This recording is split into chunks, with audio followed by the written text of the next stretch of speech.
ಅವಿಶ್ವಾಸ ಮಂಡಿಸುವುದಾಗಿ ವಿಪಕ್ಷದವರು ಹೇಳಿದ್ದಾರಂತೆ. ಅವರಿಗೆ ತಾಕತ್ತಿದ್ರೆ ಅವಿಶ್ವಾಸ ಮಂಡಿಸಲಿ ಅಂತೇಳಿ ಶಾಸಕ ಗೋಪಾಲಕೃಷ್ಣ ಬೇಳೂರು ವಿಪಕ್ಷದವರಿಗೆ ಸವಾಲು ಹಾಕಿದ್ದಾರೆ. 136+ ಸೀಟು ನಮ್ಮ ಬಳಿ ಇದೆ, ಒಬ್ಬರೇ ಒಬ್ಬರ ಓಟು ಆಚೆ ಹೋದರೆ ನೋಡೋಣ ಅಂತ ಸವಾಲು ಹಾಕಿದರು. ಕಾಂಗ್ರೆಸ್ ಶಾಸಕರನ್ನು ಸೆಳೆಯುವ ಯಾವುದೇ ತಂತ್ರಗಳು ನಡೀತಾ ಇಲ್ಲ. ನಿಮ್ಮ ಶಾಸಕರು ಭಿನ್ನಮತದಿಂದ ಬಿಜೆಪಿ ಬಿಟ್ಟು ಹೋಗ್ತಾರೆ ಅನ್ನೋ ಭಯ ನಿಮಗಿದೆ ಅಂತ ಹೇಳಿ ಟೀಕೆ ಮಾಡಿದ್ದಾರೆ.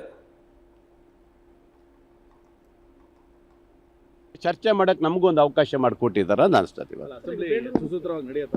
ಖಂಡಿತ ಯಾವ ಪ್ರಾಬ್ಲಮ್ ಆಗಲಿಕ್ಕಿಲ್ಲ. ಅವಿಶ್ವಾಸ ನಿರ್ಣಯ ತರ್ತೀನಿ ಅಂತ ಏನೋ ವಿರೋಧ ಪಕ್ಷದವರು ಹೇಳಿದಾರಂತೆ. ಬರೋಕ್ಕೆ ಹೇಳಿ, ಅವ್ರಿಗೆ ತಾಕತ್ತಿದ್ರೆ, ಅವ್ರಿಗೆ ಶಕ್ತಿ ಇದ್ದರೆ, ಅದೇನಾದ್ರು ಇದ್ದರೆ ಅವ್ರು ಬರೋಕ್ಕೆ ಹೇಳಿ. ಯಾಕೆಂದರೆ 136+ ನಾವು ಇದ್ದೀವಿ. ಒಂದೇ ಒಂದು ಓಟು ಕಾಂಗ್ರೆಸ್ಸಿಂದ ಆಚೆಗೆ ಹೋಗ್ಲಿಕ್ಕೆ ಸಾಧ್ಯನೇ ಇಲ್ಲ. ಒಂದೇ ಒಂದು ಓಟ್ ಹೋದರೆ ಹೇಳಿದೆ ನಮಗೆ.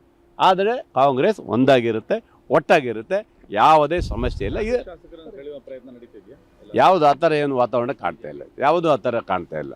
ಕಾಂಗ್ರೆಸ್ಸಿನ ಶಾಸಕರನ್ನ ತಗೊಳ್ಬೇಕು ಅನ್ನೋ ಇದರಲ್ಲಿ ಯಾವ ಫೋರ್ಸು ಅವರಲ್ಲಿ ಇಲ್ಲ. ಅವರಲ್ಲೇ ಭಯ ಆಗಿದೆ. ನಮ್ಮ ಶಾಸಕರು ಎಲ್ಲಿ ಹೋಗ್ಬೋದು ಅನ್ನೋದು ರೀತಿಯಲ್ಲಿ ಅವರಿದ್ದಾರೆ. ಯಾಕಂದರೆ ಅವರಲ್ಲೇ ಭಿನ್ನಮತ ಶುರುವಾಗಿದ್ದರಿಂದ ಆ ಥರ ಇಲ್ಲ.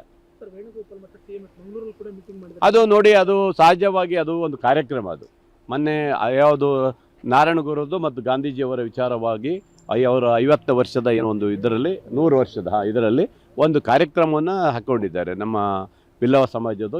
ಅದಕ್ಕೆ ಆ ಕಾರ್ಯಕ್ರಮ ಹೋಗಿದ್ದಾರೆ. ಅಲ್ಲಿ ವೇಣುಗೋಪಾಲ್ ಸಾರು ಬಂದಿದ್ದಾರೆ, ಮಾನ್ಯ ಮುಖ್ಯಮಂತ್ರಿಗಳು ಬಂದಿದ್ದಾರೆ.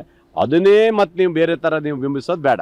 ಅಲ್ಲಿ ಹೋದ್ಮೇಲೆ ಏರ್ಪೋರ್ಟಲ್ಲಿ ಇಬ್ಬರು ಸಿಗ್ತಾರೆ ಅಲ್ವಾ, ಅದನ್ನು ಇರುತ್ತೆ, ಅದು ಸಹಜ ಆಗಿರುತ್ತೆ. ಅದು ಮಾಡ್ತಾರೆ, ಅದು ಸಹಜವಾಗಿ ಇದ್ದೇ ಇರುತ್ತೆ. ಒಂದು ಲಂಚ್ ಮೀಟಿಂಗ್ ಮಾಡಿ ಹೋಗಿರ್ತಾರೆ. ಅದಲ್ಲ, ಅದನ್ನು ನೀವು ಬೇರೆ ಥರ ಬಿಂಬಿಸೋಕೆ ಹೋಗಿ